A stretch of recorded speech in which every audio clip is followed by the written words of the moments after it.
Assalamualaikum warahmatullahi wabarakatuh. Perkenalkan, saya Bunga Nurul sebagai penyaji bagian 4 tentang pengelompokan tes. Ini presentasi kali ini oleh kelompok 2 tentang taksonomi Bloom dan instrumen tes. Untuk kelompok tes, yang pertama itu ada tes tertulis, kedua ada tes lisan, dan yang ketiga tes praktik. Untuk tes tertulis ini dibagi menjadi dua, yakni tes objektif dan non-objektif. Untuk tes lisan nanti akan dibahas bagaimana ranahnya dalam kognitif. Kemudian untuk tes praktik nanti cakupannya apa saja akan kita bahas. Yang pertama adalah tes tertulis. Nah, tes tertulis ini dibagi menjadi dua, yaitu tes objektif dan non-objektif. Seperti apa itu tesnya akan kita pelajari. Nah, untuk tes objektif ini berupa soal pilihan ganda, menjodohkan maupun benar salah. Kemudian untuk tes non objektif itu berbentuk tes uraian. Nah, ini nanti ada beberapa macam tes objektif dan ada beberapa macam tes non objektif. Untuk kelebihan dan kekurangan masing-masing tes, yang pertama kelebihan tes objektif, itu scoringnya cukup mudah dan objektif, dan juga dapat merangkum seluruh bahasan, dan kerahasiaan butir soal itu relatif lebih terjamin, dan beberapa model butir soal objektif itu dapat digunakan beberapa kali, tinggal membolak-balik pernyataan atau mengganti dengan pernyataan lain yang masih dalam satu model. Kemudian untuk kekurangannya sendiri itu cukup sukar dalam menyusunnya karena harus menyediakan beberapa alternatif jawaban. Kemudian adanya kesempatan curang, kemudian adanya kesempatan untuk menerka alternatif jawaban yang benar. Ini biasanya terjadi pada soal-soal yang memiliki beberapa alternatif pilihan jawaban. Untuk non-objektif, kelebihannya sendiri itu sangat baik untuk mengukur proses mental tingkat tinggi, seperti bagaimana mengukur evaluasi, kemudian mengaplikasikannya. Itu untuk mengukur mental proses tingkat tinggi itu baik. Kemudian menyusunnya itu cenderung lebih mudah dan peserta ujian didorong untuk lebih siap. Kekurangannya sendiri itu kurang baik untuk mengukur proses mental tingkat rendah, itu seperti ingatan dan pemahaman.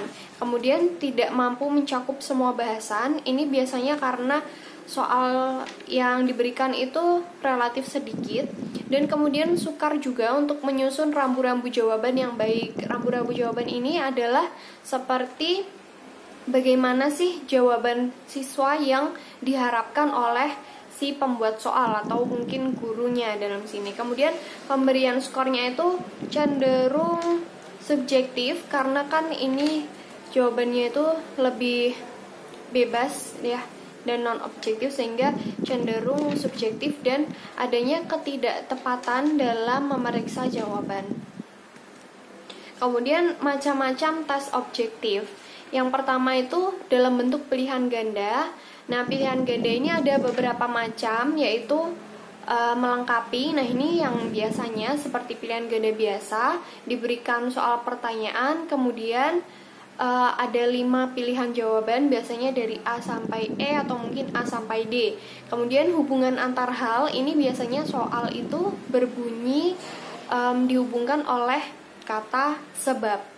Kemudian asosiasi pilihan ganda ini berbentuk seperti diberikan 3-4 pernyataan, kemudian pertanyaannya nanti menentukan mana pernyataan yang benar, seperti itu. Kemudian membaca diagram atau tabel itu juga termasuk tes objektif, karena fakta itu kan sudah ada di diagram atau tabel, sehingga itu membutuhkan jawaban yang objektif juga. Kemudian yang terakhir itu menjodohkan.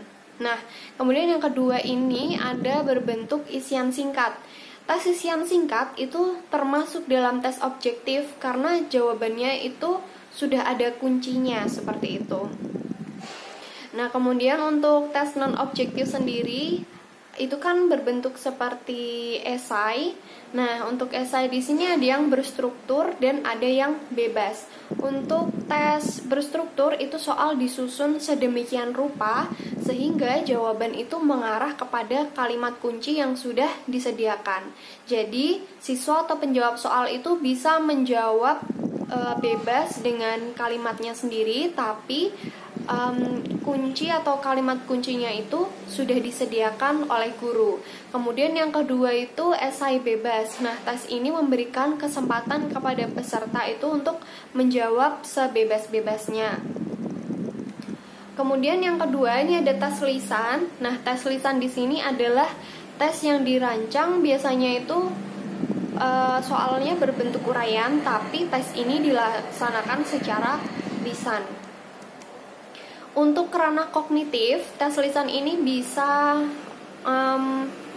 mengetes atau menguji beberapa kemampuan siswa. Yang pertama, pengetahuan. Itu untuk menguji siswa dalam mengingat kembali materi-materi yang sudah disampaikan, bisa dalam berbentuk konsep, definisi, fakta, dan lain sebagainya.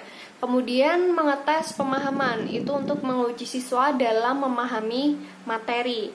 Kemudian aplikasi, ini untuk menguji siswa dalam menggunakan atau mengimplementasikan materi.